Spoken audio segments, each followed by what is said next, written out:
la familia Ávila Liébano de José María Morelos, también para la familia de los Santos Galindo allá en Guasolo. Voy a cantar un corrido, les voy a contar dos casos.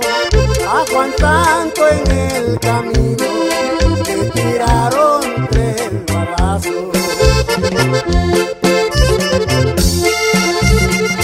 Luego balearon a Pedro, un hombre real y sincero. Él se vive trabajando, por eso es que es papayero.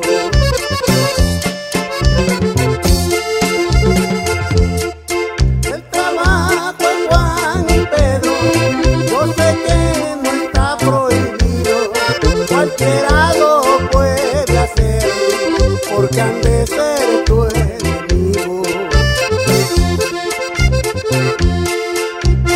No acostumbran portar armas, porque ellos no deben nada, por eso es que los agarran como gallos sin navaja.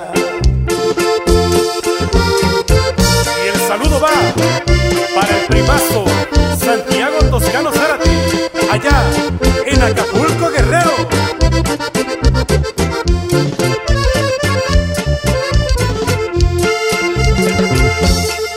Yo no sé por qué tanto odio, de veras no veo el caso. En vez de seguir su ejemplo, se andan tirando balazos.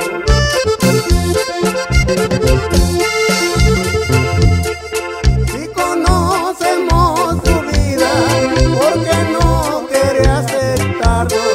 Si han logrado lo que tienen, es porque se lo han ganado.